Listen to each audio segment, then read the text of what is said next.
আমার দিদিমণি কৃষ্ণা মুখার্জি এবং আমাদেরই প্রাইমারি স্কুলের প্রাক্তন প্রধান শিক্ষক অভিজিৎ দাস মহাশয়, আমার দাদা অশেষ রায় মহাশয়, আমার দিদিমণি এবং স্বাস্থ্যকর্মীরা সকলেই এখানে উপস্থিত আছেন।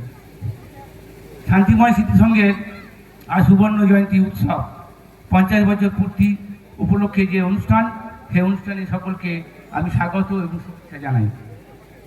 শান্তিময় স্মৃতিসংঘ স্থাপিত হয়েছিল 1975 সালে ফেব্রুয়ারি মাসে। যারা প্রতিষ্ঠা করেছিলেন তাদের অনেকেই এখানেই আছেন। আমাদের উত্তম ঘোষ, বিকাশ ঘোষ, তারকনাথ ঘোষ, সমীর ঘোষ এবং ধনঞ্জয় ঘোষ, ধানু ঘোষ এবং আরও অনেকেই ছিলেন। শান্তিময় ঘোষ যার নাম, সেও এই ক্লাবের দেয়াল তোলার কাজে নিযুক্ত ছিল, কিন্তু সে আজ আর নেই। ক্লাবের প্রতিষ্ঠা যখন হয় তখন সে হঠাৎ পৃথিবীর মায়া কাটিয়ে চলে যায় স্বর্গলোকে, তাই তার নামাঙ্কিত শান্তিময় ঘোষ স্মৃতিসংঘ হয়। শান্তিময় স্মৃতিসংঘের এখন যারা আয়োজক, তারা 50 বছর পূর্তি উপলক্ষে যে মহতী অনুষ্ঠান আয়োজন করেছে, সেই জন্য তাদেরকে ধন্যবাদ জানাই।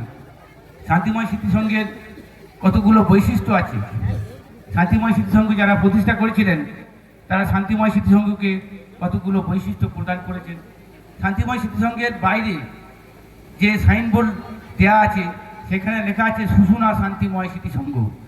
শুশুনা গ্রামটা সামান্য গ্রাম নয়, হাটগাছার মোড় থেকে হোসেনপুরের বড়বাগান পর্যন্ত এটা শুশুনা গ্রামের সীমানা। এই সীমানার মধ্যে শুশুনা শান্তিময় স্মৃতিসংঘে সকলেই আসতে পারে, সকলেই কর্মকাণ্ডের সঙ্গে যুক্ত হতে পারে, সকলেই সদস্য হতে পারে। দ্বিতীয় বৈশিষ্ট্য হলো যে শান্তিময় স্মৃতিসংঘের প্রতিষ্ঠার থেকে অত্যাবধি কোনো জুলুম, কোনো যানবাহনের কাছে জুলুম করে, কোনো ব্যক্তির কাছে, কোনো প্রতিষ্ঠানের কাছে, কোনো সংগঠনের কাছে জুলুম করে চাঁদা চাওয়া হয় না। আমাদের গ্রামের প্রত্যেকটা ব্যক্তি এবং সদস্যবৃন্দ নিজেদের পয়সাতেই সমস্ত সাংস্কৃতিক অনুষ্ঠান, পুজো আজা সব কিছুই করে থাকে। তৃতীয় বৈশিষ্ট্য হলো এই গ্রামের বিভিন্ন পাড়া থেকে যুব শক্তিরা বিভিন্ন সাংস্কৃতিক অনুষ্ঠান এবং খেলাধুলার মানোন্নয়নের জন্য শান্তিময় স্মৃতিসংঘের ব্যানার, নাম এবং এর পতাকা বহন করতে পারে। তার জন্য তাদের কোনো মূল্য দিতে হয় না, তারা শুধু শান্তিময় স্মৃতিসংঘের সঙ্গে যুক্ত এবং অনুগত থাকলেই হয়। যাতে বদনাম না হয় তার জন্য সবসময় অনুগত থাকতে হয়। শান্তিময় স্মৃতিসংঘের সম্পত্তি বললে কিছুই নেই, শুধু আছে মাটির একটা ঘর, টিনের একটা চাল।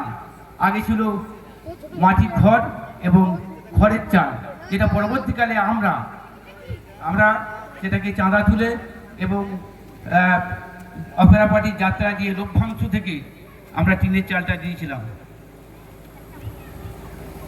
যারা মাটির দেয়ালের ঘরটাকে তুলেছিলেন তাদের মধ্যে আজকে অনেকেই নেই, তারা কিন্তু আমাদের কাছে নমস্য পাশেতেই তাদেরকে বরণ করে নেওয়া হয়েছে এবং তারা যে নেই তাদেরকে স্মরণ করে আমরা তাদের বিদেহী আত্মার শান্তি কামনা করেছি এবং তাদের পরিবারবর্গের সমস্ত সদস্যকে সমবেদনা জানিয়েছি।